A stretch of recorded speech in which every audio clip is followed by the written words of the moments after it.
le plus grand chidouche de Rabbeinu, c'est-à-dire tout le Inyan de Rabbeinu qu'il a amené, qui est la chose la plus puissante c'est le Inyan de Azamra, c'est-à-dire Dan le Kapsrout.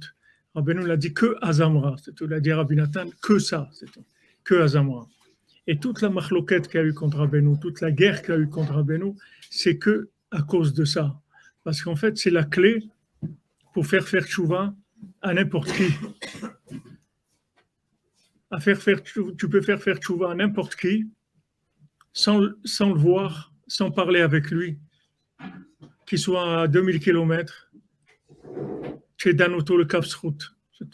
Tu le juges positivement. Alors, Rabbeinu dit dans la Torah Zamra, c'est Chim Ladun Kol Adam le Kapsrout. Il faut juger chacun de façon positive, de façon Kapsrout, c'est-à-dire favorable, de lui trouver quelque chose de bien en lui. Afilu Mishu Racha Gamour. Même quelqu'un, il est Racha Gamour. Pas quelqu'un un peu comme ça. Pas traditionnaliste où il fait un petit peu. C'est un Racha Gamour. C'est-à-dire fini. Gamour, ça veut dire fini. C'est un Racha Gamour. C'est-à-dire qu'il est entièrement dans le mal, complètement. Nora, c'est quelque chose de redoutable. Racha Gamour. Un Racha Gamour. Racha Gamour, c'est-à-dire quelqu'un, il fait que du mal, c'est tout ce qu'il fait. C'est-à-dire 999% de sa vie, c'est que du mal, il fait que du mal.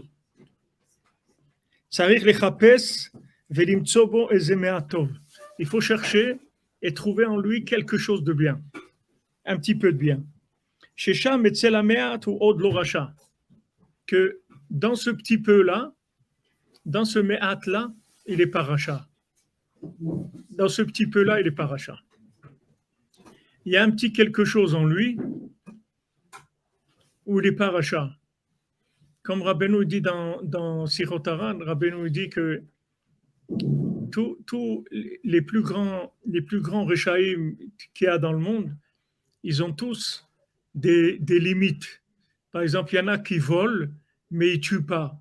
Il y en a qui tuent, mais ils ne volent pas. Il y en a qui tuent, ils volent, mais ils ne brûlent pas la personne. Chacun, il a une limite quelconque dans sa réchoute. C'est-à-dire, il a une certaine moralité, même si elle se trouve très, très loin, mais il a une petite moralité parce qu'une fois, son père il lui a dit quelque chose ou il a vu quelque chose. Alors, il y a une petite retenue à un petit endroit. Dans toute sa folie, dans toute sa démence, dans tout le mal qu'il fait, il y a une petite retenue, quelque chose. Maintenant, ça suffit pour lui faire tchouva. Tu as besoin de plus. Juste ça suffit. S'il n'a pas, même ça va. Benjamin, le silence, c'est de l'or, de l'argent, des diamants. Sheimtsa me'ezemeatov. Il trouve, c'est-à-dire qu'Abeno dit, il faut que tu cherches et que tu trouves quelque chose de bien en lui. Il va le juger les kapsrout. Il est ma'ale auto. C'est pas maintenant les kapsrout. C'est pas maintenant quelque chose comme ça de beau et de très comme ça. C'est cool. C'est wow, tout le monde est beau, tout le monde est jeune. Non, il le ma'ale auto. C'est-à-dire il le fait. En fait, il le monte. Il le fait sortir de l'endroit où il se trouve. Et maintenant, il peut faire tchouva. C'est-à-dire tu l'as mis en position où il peut faire tchouva. Avant, il ne pouvait pas. Maintenant, tu l'as mis en position où il peut faire tchouva. Rabbi Nathan Diber Pa'amim Rav Nachman Tutchiner. Une fois, Rabbi Nathan, il a parlé avec son élève, Rav Nachman Tutchiner. Dibrou Arbe. Ils ont parlé beaucoup. Ataroe Masha Rabbi Omer. Est-ce que tu vois ce que Rabbeinu dit? Veyuchal le'ashivu b'tshuva. Et il peut le ramener, qu'il puisse faire tchouva.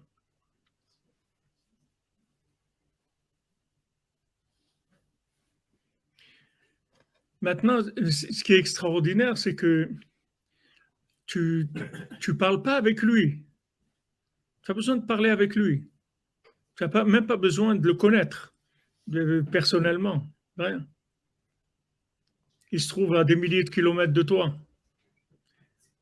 Tu le juges, les route. C'est-à-dire que tu cherches quelque chose de bien en lui. Tu cherches, ça va te demander de faire un effort, mais tu vas trouver quelque chose de bien en lui. Avec ça, tu vas le sortir de là où il est. Mais, comme il dit après, il faut faire attention, parce que Rabbeinu dit dans Sefer Hamidot, Rabbeinu dit comme ça. Mi shemelamed zchut al rasha, gam hu nikra rasha. Ve'asur lelamed zchut al rasha. Rabbeinu dit, celui qui melamed zchut sur un rachat, c'est-à-dire que il donne des circonstances atténuantes à un rachat, alors lui aussi s'appelle un rachat. Alors comment on arrange ça? C'est très simple comment on arrange ça. C'est-à-dire, qu'est-ce que ça veut dire melamed zchut sur un rachat? Ça veut dire que maintenant, tu minimises le mal qu'il a fait. Le mal qu'il a fait, c'est du mal. Il n'y a rien de bien. C'est très grave.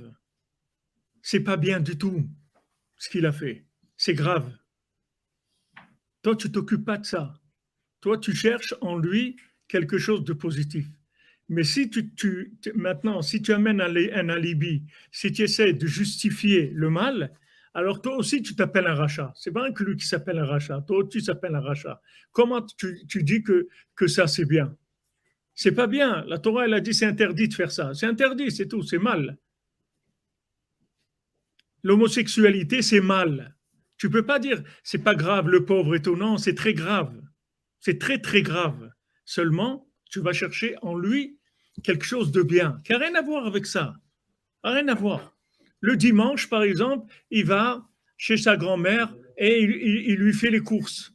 Il va chez sa grand-mère le dimanche, il lui fait les courses et il lui amène ce qu'elle a besoin, et même que des fois elle est en colère, elle crie sur lui et tout, et il vient tous les dimanches, il l'aide, il lui fait un peu le ménage et tout. Voilà. Ça n'a rien à voir avec les problèmes. Tu t'occupes pas du mal. Tu t'occupes pas. Hein? Qui donnait à manger à son père. Oui, c'est vrai, il nourrissait son père. Ouais. C'est du tov. C'est-à-dire, si maintenant ce qui est dangereux, c'est d'inverser. C'est-à-dire de commencer non seulement à dire que c'est pas grave, mais que c'est normal, parce que dans nos générations, les gens, vous comprenez, c'est difficile pour eux de faire Shabbat ou de manger kasher ou d'autres choses, etc. Donc il faut les comprendre et tout, ils n'arrivent pas. Ça, c'est pas un kafsrout. Ça, c'est rachat. C'est-à-dire celui qui parle comme ça, lui-même, c'est un rachat. Il ne faut pas appeler le mal bien. Azamra, c'est pas ça. Celui qui croit que c'est ça, il s'est trompé. C'est pas ça, Azamra. Azamra, tu t'occupes pas du mal de la personne. Le mal, c'est le mal. Ok, ça, c'est mal.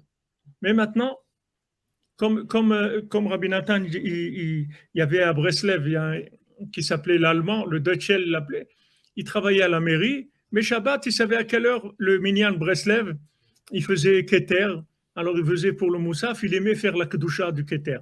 Il venait que pour ça, et il levait ses mains, et il y avait de l'encre sur ses mains, parce qu'il venait il travaillait, il écrivait à la mairie. Alors il y a des gens dans la synagogue Breslev, là-bas, ils ont voulu le mettre dehors et tout. Rabbi Nathan, il dit, ne le touchez pas, ne lui dites rien, laissez-le tranquille. Et tout. Maintenant, on ne regarde pas qu'il est Mechalel Shabbat. On ne regarde pas qu'il transgresse Shabbat. Ça, c'est pas bien. Ça, c'est grave. C'est Chayav Mita, quelqu'un qui transgresse Shabbat, Befaresia et tout. C'est très grave. On ne parle pas de ça. On ne touche pas à ça. Maintenant, on voit ce monsieur-là, il vient à la synagogue et il aime faire le Keter. Et il est tellement enthousiaste qu'il lève ses mains et tout. Il aime la Kedusha du Keter. Voilà, ça, c'est beau. Ça, c'est bien. Je ne m'occupe pas du reste. Je m'occupe de ça. Si je vois que ça, c'est-à-dire je relève ça, qu'est-ce que je fais? Je le fais monter. Je le fais sortir.